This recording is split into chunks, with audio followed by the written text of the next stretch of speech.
Good evening. I'm going to call the March 8th, 2022 Finance meeting to order. Jessica Brennan. Here. Here. John De La Rada. Bill McPartlin. Here. Jason Moskowitz. Here. Elena Finnan. Here. Beth Greenwood. Here. Janet Nguyen. Here. May I have a motion to approve the meeting minutes from the February 8th, 2022 Finance meeting? Motion to approve the minutes. Thank you. Do I have a second? Second. Are there any changes? Seeing none, all those in favor? Aye. Any opposed? Minutes are approved. Moving on to our items for action. The first item is going to be a request for a resolution adopting the bond tax compliance policies and procedures. This is a model policy that was sent to us for our bond council. Did we not have one of these in the past, Beth, or has this been changed? We don't currently have one. The bond council basically includes it in the bond packet every time that we bond for things right now, and they prefer that we just have it as an approved resolution rather than having to redo it every time. Okay, thank you.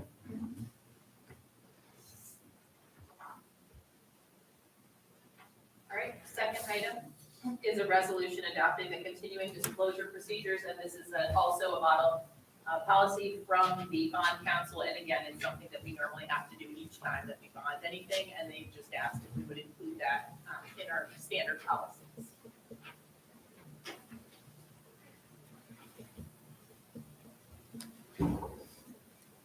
The third is that we will be asking for a resolution authorizing the supervisor to sign a continuation with the town grant writer. She has not yet sent that contract. As soon as I have that, I'll include that for everybody. She's working right now to wrap up all the finalized information regarding the COVID grant money that we've received, that Dishes has just sent out the last of the compliance requirements, and she's finishing that. She hopes to have it completed by June. The next is a discussion regarding certain budgetary modifications that we've included. These are all transfers within the one department, just to account for laptop to replace the one that had stopped working, basically, and Beth, I just have one question about budget mods. certainly. At the last meeting, I had asked about when we signed the agreement for the HR consultant, about that line being zeroed. And the supervisor explained that it was moved to personal services, I believe. Yes. My question is, just so it's properly categorized and to make it easier to track the new expenditure and to assist a heavily new board in preparing future budgets, would it make sense to reallocate some money back to that line? Or For the HR. for the HR consultant, sorry. We will Yeah. be doing that. Okay. Yes. Okay.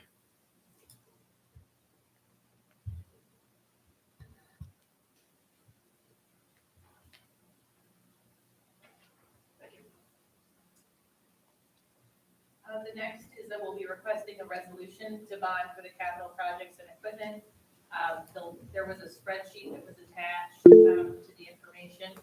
This is something that has been done historically every year, where rather than putting these items into the actual budget, they are held out and then bonded for each year, and then the bond rolls. So this is the I think you need to pull your mic closer. sorry. This is the Is it on? light is on.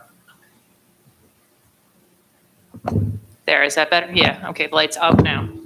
Sorry about that. So these items are items that are zero balanced in their lines in the budget, and what has historically been done is that every year the town bonds for certain pieces of equipment rather than including them in the budget, and then that is rolled each year. We just rolled the one that had been accumulated up to this point, and these items will go into that and then continue on with next year.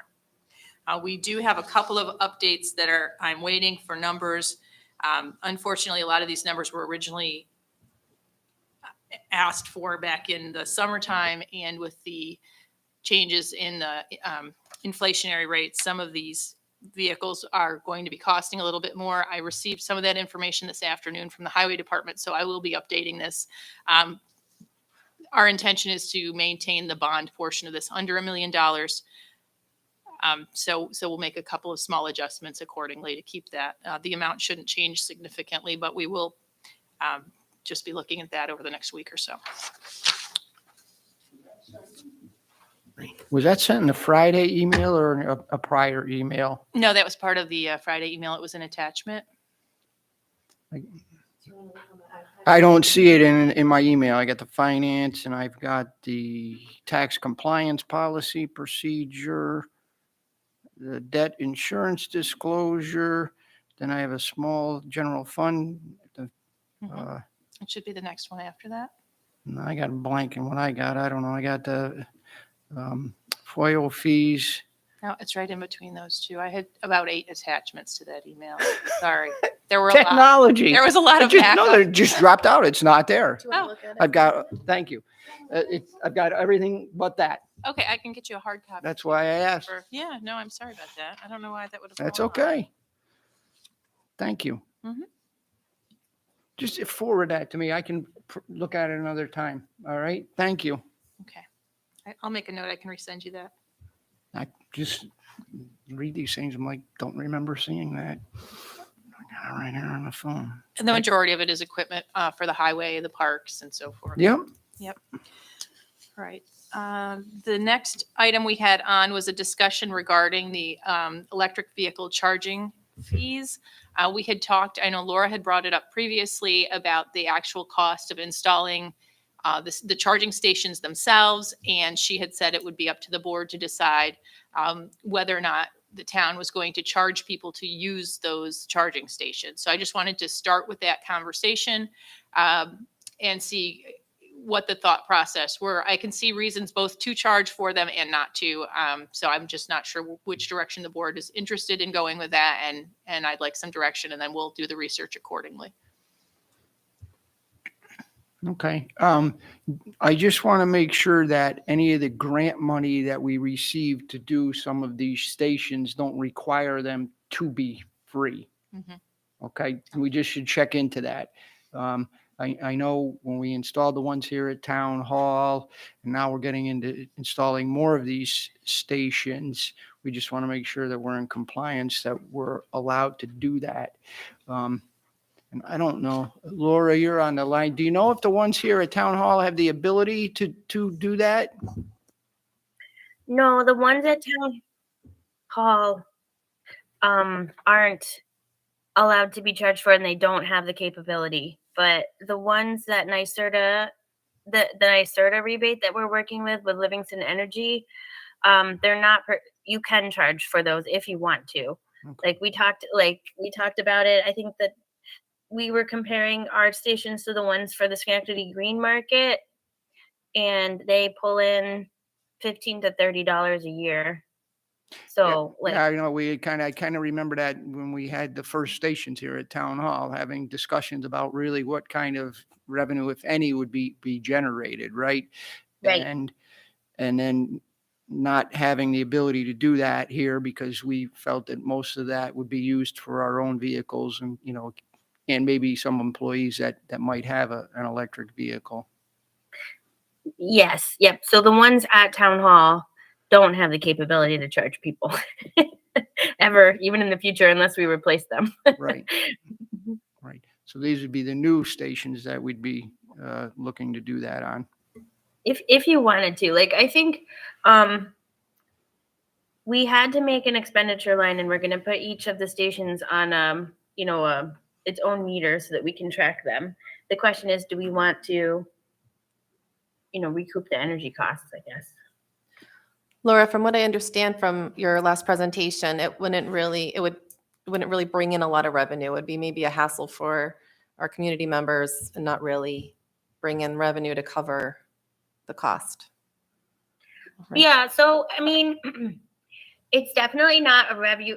It's not going to be a revenue generator. And I think that if you look at it, if they're free, then people tend to use them. If they cost more than it costs to charge your electric vehicle at home, then it's less likely that like residents will use them. You may get some people who are driving through town and stopping at our parks and need to charge up. But generally speaking, if you charge more than people, if it's expensive for people to park there, they probably won't use them as much, But it doesn't mean they wouldn't get used. Like especially like we were talking in River Road Park, like when they're doing softball tournaments and things like that, there's going to be people from out of town that'll be really happy to have a charging station there. Right. But they're definitely used less if you charge for them.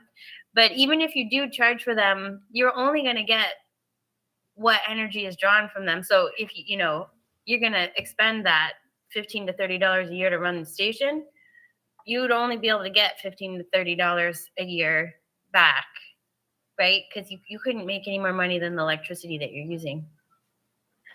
Yeah, we're not looking to make a profit on them or anything, but I guess it would, something that would have to be monitored if we decided that we wanted to go to free stations.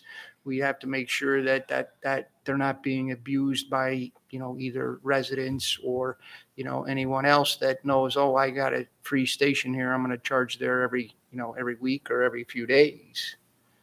Yeah, and the way we handled that at town hall was that we put the 4-hour parking limit on there, which places absolutely can and do, and make clear rules about the station. So if you put a 4-hour limit on there, you don't get the overnight parking and people hogging the spaces and stuff like that. But then it is maybe an enforcement issue with the police, because it's obviously very easy to do that at town hall, less easy to do at our parks.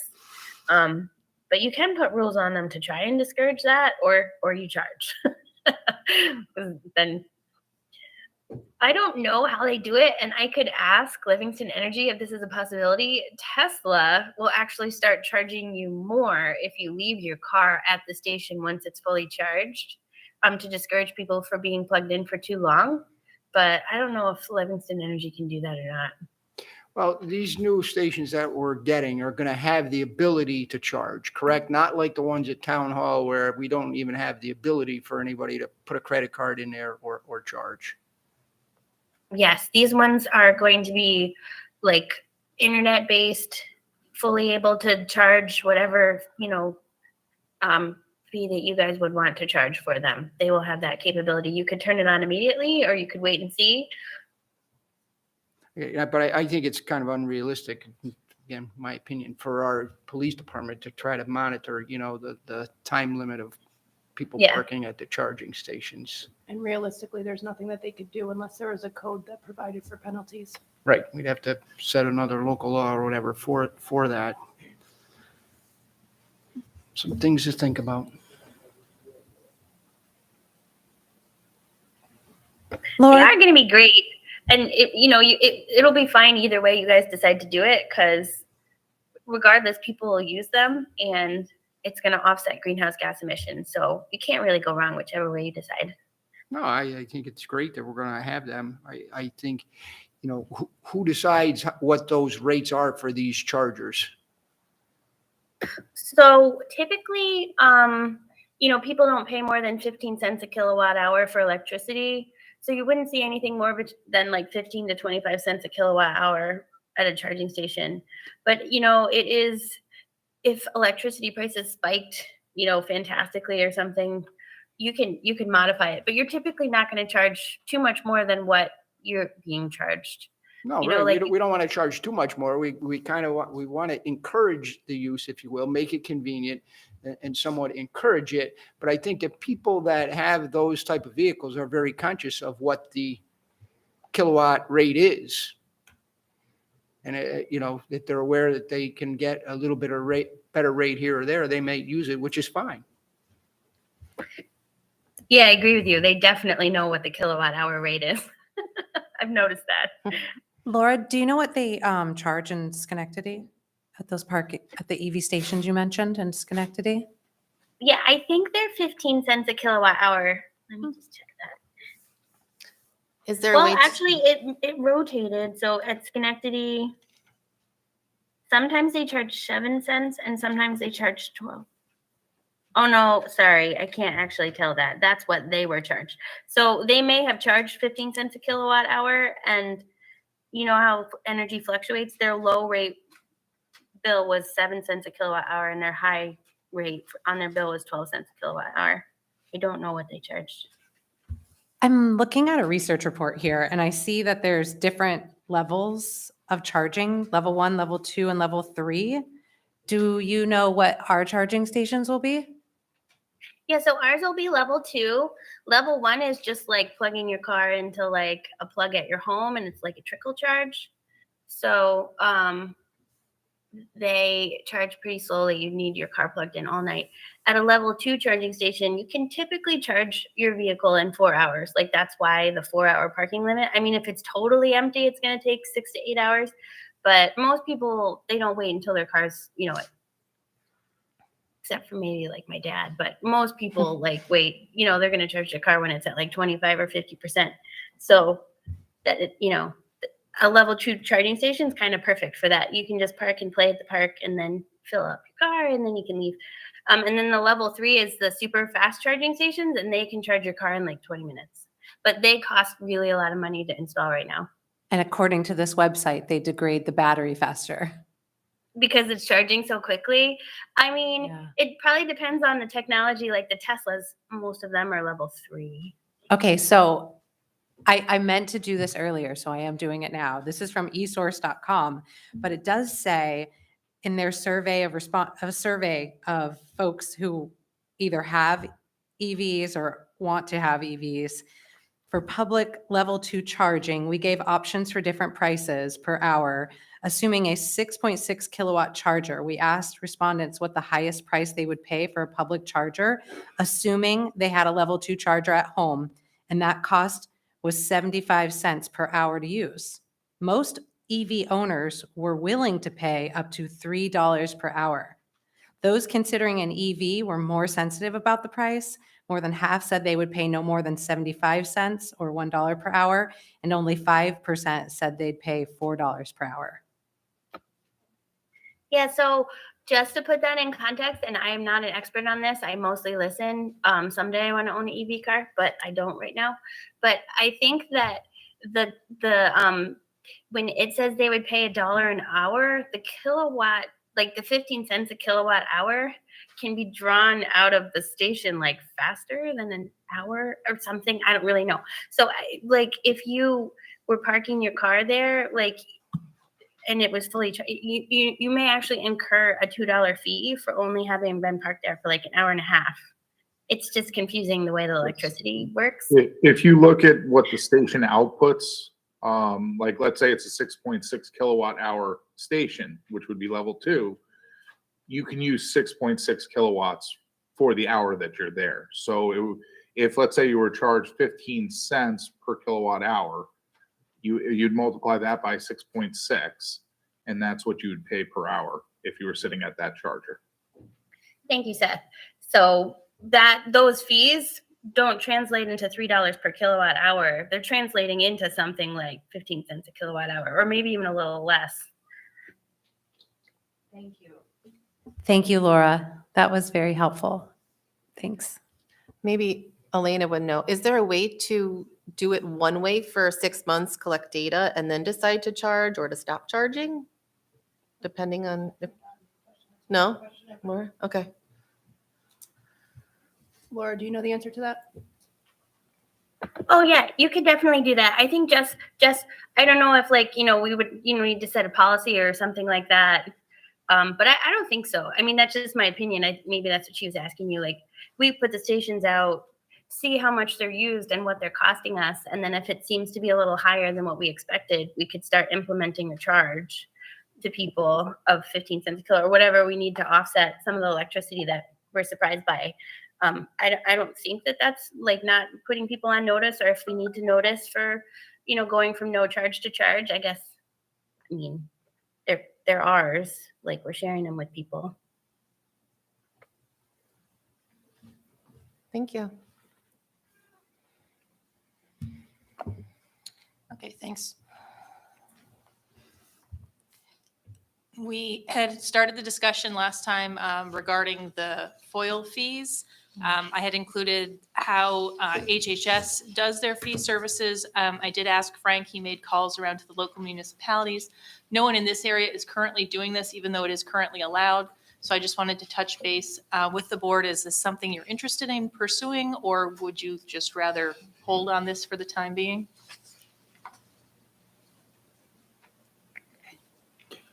Well, that, I guess, some of those questions I would have about that are for our clerk, Michelle Martinelli, and our legal department here, and the time that's spent on a lot of these and kind of the direction that they're wanting us to head.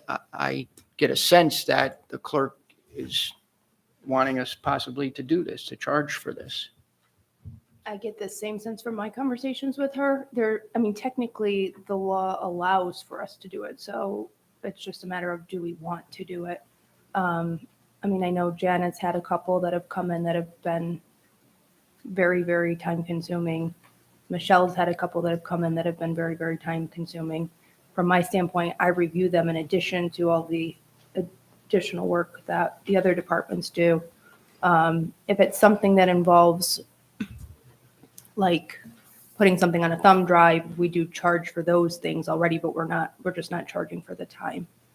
So I think it would have to, if we were going to do it, I think it should probably only be for severe cases and not for, the typical ones that's just seeking a police report or, the title searches. Actually, I think the title searches, we do have a fee for those, don't we? So the title searches, we're already doing a fee for those. But Yeah. yeah, there's some that, are a quick, I think it takes, Chris, correct me if I'm wrong, but some of them are pretty quick, could take probably a couple minutes. Jordan's going to come up. So just something to touch on recently with the body worn camera considerations that we have moving forward, there's going to be a fair amount of redaction potentially, and that may be time consuming based on FOIL requests. So I don't know if that changes folks' minds or influences them in any way, shape, or form, but it's just a consideration I wanted to mention. So Yeah, I think we should continue sort of on this path because we have had quite a few that have been very time consuming for staff.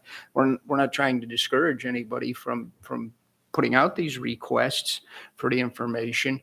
But to your point, I think the ones that are, very easy to do and can be done quickly, not a problem. But these other ones, that there should be some fees involved in that. And the law sets forth what those fees can be. It depends on the departments involved, and I believe it's the lowest paid salary of the most, or you can speak to it as far as the qualifications of the person who can do it, but perhaps there's a policy or, we develop a policy where after X amount of time, then we begin to charge something like that. It's the lowest paid person that's able to do the FOIL. So for some of the ones that I've done, you're going to collect my rate because nobody else in the office was able to complete those. But if it was something that maybe Nancy could have done or Margot, then we would charge their rate.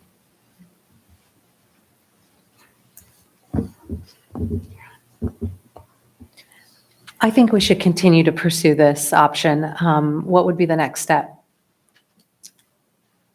We could use the HHS policy that we have here as a model. They use GS rates, but what we could do is kind of sketch out based on who typically would be responding to the FOILs, what those rates might look like. And I could work with Elena and Michelle to understand where we wanted the various levels to be set in terms of time limits and so forth. And we could come up with basically a draft policy for the board to take a look at. So depending on the kind of FOIL, you would set the hours, like after 3 hours of a legal FOIL, we'll start charging, or after 2 hours of a police FOIL, we'll start charging, things like that. Okay.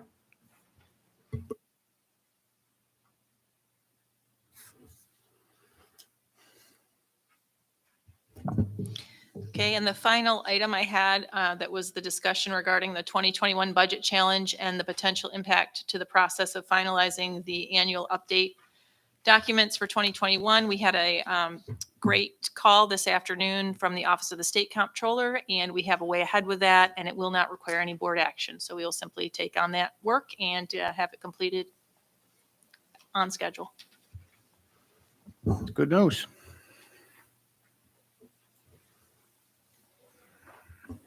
Thank you. Is there any from public safety? Items referred from Public Works.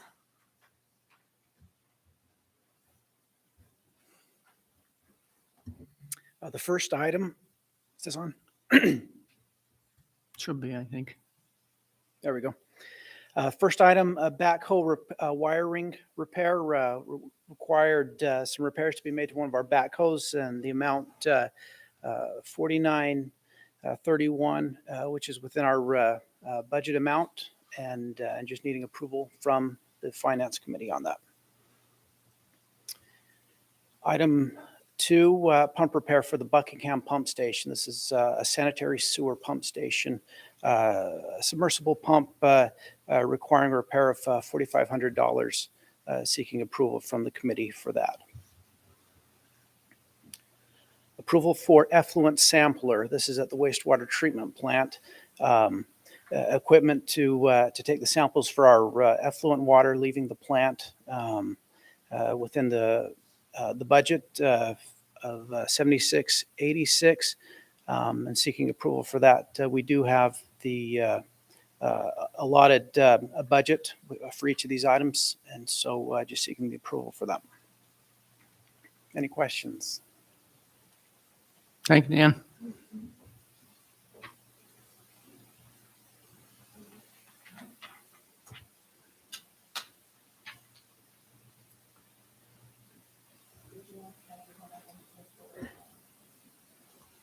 Yes, I can have that one too. I don't have this updated. I just looked at my notes on that effluent sampler. That was approved at a previous budget. The price had increased, and so we're just seeking for the increase of that on that one. At the water treatment plant, chemical feed pumps. This is for a chemical feed pump for our orthophosphate chemical and our fluoride chemical. The existing pumps are in dire need of replacement, and so we actually had broken 2 of them in the previously, and so we're looking to get those replaced for $5,400, and that's within the budget of our budget.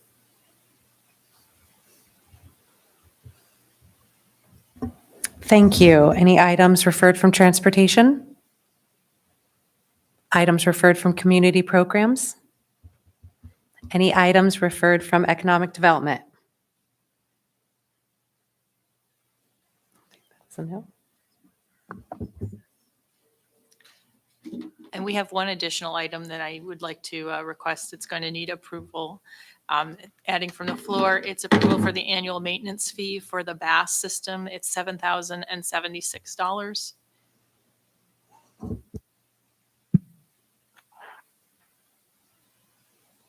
It's the same as last year. It is the IPS system for Laura's department. It is in the budget. It's just over the amount that we can approve without board approval.